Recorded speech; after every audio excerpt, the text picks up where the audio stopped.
Bienvenidos a la sección de la entrevista de su programa Miradas de Audiovisuales de la UCA. Este día tenemos como invitado a Noah Bullock, director de Cristosal, una organización especializada en derechos humanos, quien nos hablará un poco sobre el tema de la coyuntura del país en estos momentos. Gracias, Noah, por acompañarnos y bienvenido al programa. Es un gusto, Alberto. Gracias por la invitación. Para comenzar hablando, Noah, cuéntenos cómo está el tema del caso del Mozote. Hay que recordar que el caso del Mozote no es un caso aislado, sino que su avance obedece a una lucha de organizaciones y víctimas desde hace décadas. Lo que pasa es que, a pesar de que en 2016 hubo una sentencia de la Sala de lo Constitucional que ordenaba abrir todos estos casos, daba instrucciones específicas a los tribunales, a los jueces, a la Fiscalía, a la Asamblea, a legislar una ley de reconciliación nacional, pues es el único caso que se ha avanzado. Y la novedad del caso es que nosotros como organización, junto con Tutela Legal, en la acusación particular, hemos podido impulsar el caso. El rol de la Fiscalía ha sido sumamente pasivo hasta el momento. Entonces, creo que ese es el primer punto que quisiera resaltar en cuanto a El Mozote, es cuando lo vemos desde la perspectiva más amplia de un proceso de justicia transicional en El Salvador todavía, a pesar de que el caso en sí se ha avanzado, hay mucha deuda todavía. Luego, el caso en sí, creo que en el contexto político ha recobrado mucha importancia. Más allá que la justicia para los hechos, para los delitos cometidos durante la masacre. Y lo vemos puesto en evidencia con los bloqueos de las inspecciones que fueron ordenados por el juez Guzmán a los archivos militares. Creo que mucha gente nos pregunta, ¿y por qué? ¿Cuál es el interés del presidente en no permitir las inspecciones? Él mismo se comprometió a abrir los archivos de la A hasta la Z. Entonces, uno tiene que reflexionar quién está protegiendo el presidente. Pues de facto, los imputados. Pero no creo que el tema sea el exministro de Defensa o la cúpula del Estado Mayor de la época. Realmente lo que está en juego para el presidente es si la Fuerza Armada va a ser sometido a la justicia civil. Un juez civil dio una orden y el presidente no permitió que lo ejecutara. Entonces, al final de cuentas, desde esta perspectiva, el caso está recobrando importancia para definir cuál va a ser el rol de las Fuerzas Armadas en la sociedad salvadoreña de aquí en adelante. ¿Será sometido a un Estado de Derecho o será por encima? Entonces, creo que esa es una de las novedades que está pasando con el caso del Mozote. Más recientemente, y quizás es importante recordar de que hay un caso pendiente que nace a partir de los bloqueos. El juez Guzmán levantó una acta, lo presentó a la Fiscalía por la comisión de delitos relacionados a la obstaculización de la justicia. En este caso, los responsables sería el presidente de la República, el ministro de Defensa. Y el uso de poder para obstaculizar la justicia en uno de los casos de homicidio más grandes en tiempos modernos en el continente americano es una falta muy grave y tiene implicaciones muy fuertes para la justicia salvadoreña. Pero como decía, más recientemente hemos tenido ciertos desacuerdos con el fiscal, que en primer lugar pidió la recusación de un perito en materia de violencia sexual. Es una persona que funge como experto en la Corte Internacional de Justicia en La Haya.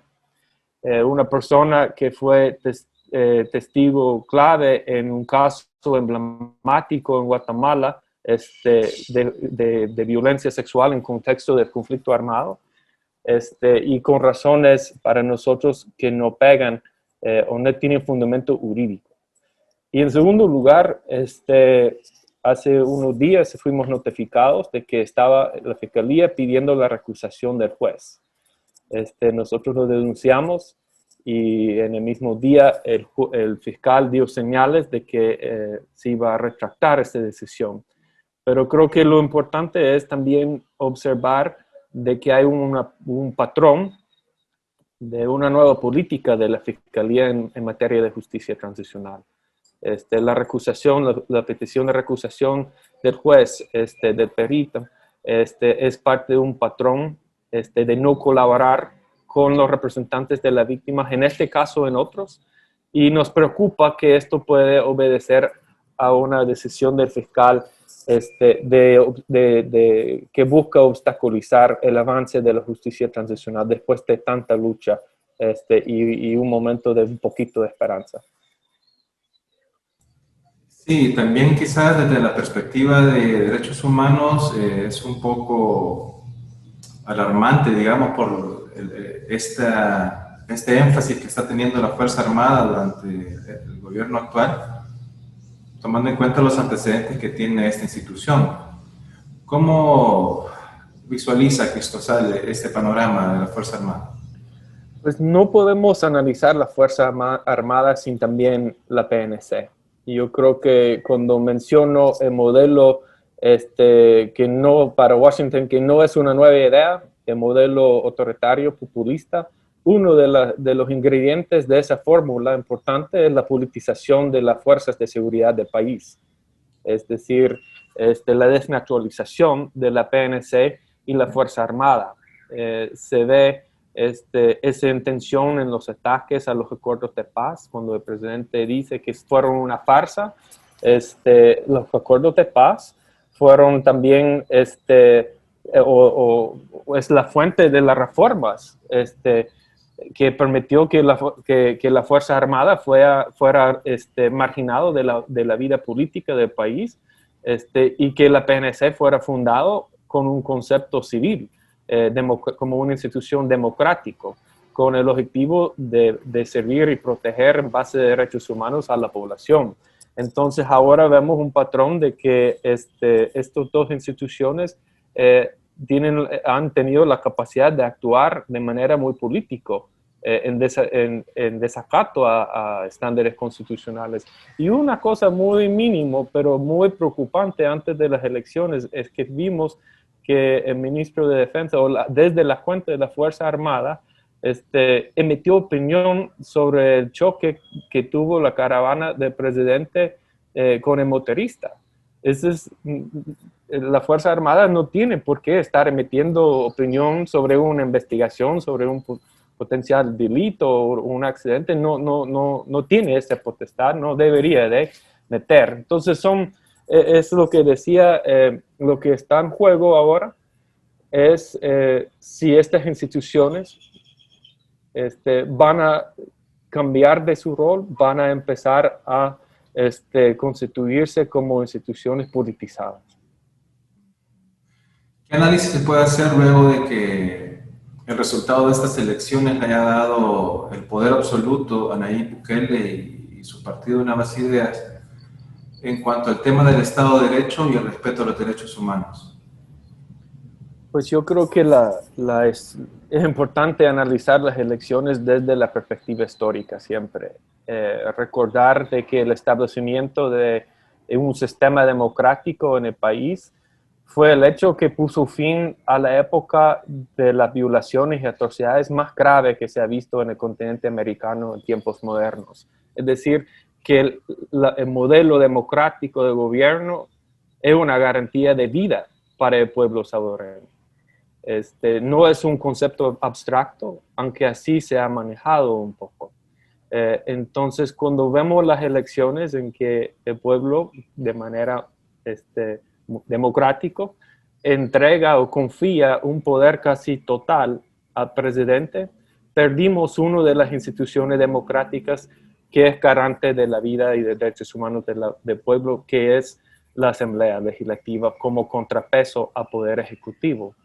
Esa es una dinámica muy natural en un sistema democrático que ahora vemos sin frenos. en el sentido de que de los diputados que fueron electos de Nuevas Ideas, ninguno salió con propuestas, con planes, más bien fueron electos por su compromiso de ser leal al presidente. Entonces, el sistema democrático en sí va a estar puesto a prueba en con esta nueva asamblea. ¿Qué contrapesos existirá para no desnaturalizar en sí la democracia salvadoreña? ¿Cuál es el papel que se viene desde la oposición que pudiera tener las organizaciones de la sociedad civil? Yo creo que a nivel legislativo realmente no existirá una oposición para el gobierno, sino que esta se traslada a las organizaciones de la sociedad civil, universidades y demás agrupaciones o conjuntos. Pues en el caso, perdón. ¿Qué es lo que se viene ahorita, digamos? ¿Cuál sería, digamos, como ustedes, como Cristosal, cómo visualizan esto?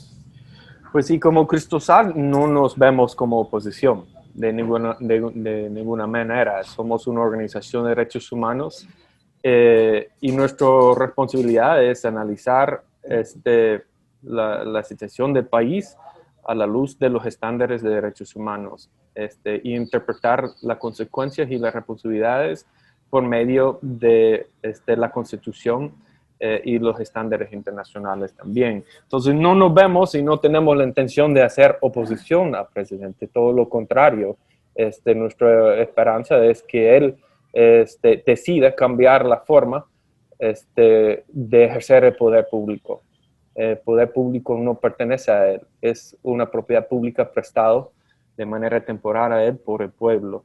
Entonces nosotros creemos de que los antecedentes de los últimos 18 meses en que el presidente no ha decidido usar su popularidad para hacer transformaciones tan necesarias en el país, sino para concentrar el poder, pues ese es un antecedente que esperamos que se empieza a ver en disminución.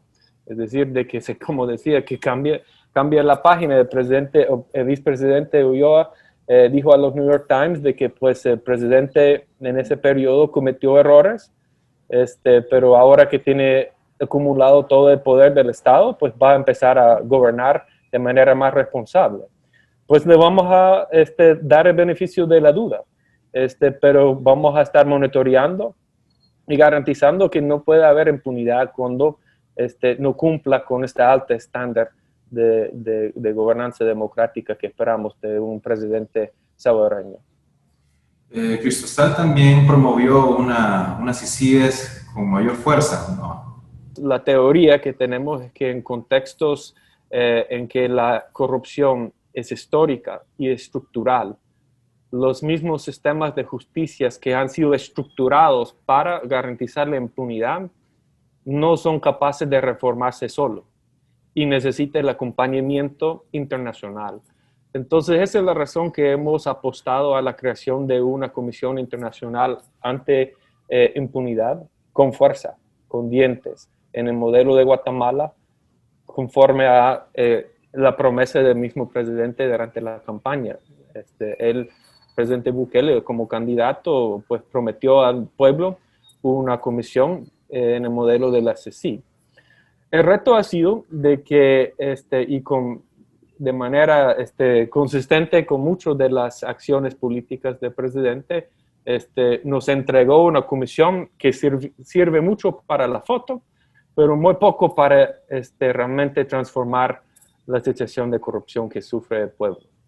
Entonces, en una coalición de organizaciones hemos venido trabajando desde hace varios meses un análisis jurídica que produjo una propuesta de anteproyecto de ley. Y la ley que hace, pues uno de los pasos que se debería de haber hecho después de firmar un convenio de parte del presidente de la República con el secretario general de la OEA para formar la comisión, es presentar ese convenio a la Asamblea Legislativa para ratificación. Y al momento de ratificarlo, el convenio se convierte en una política de Estado vinculante. Es decir, la colaboración de las instituciones se vuelve obligatorio y la comisión goce de cierta institucionalidad para empezar a operar con independencia y estabilidad de recursos necesarios. Eso no se dio.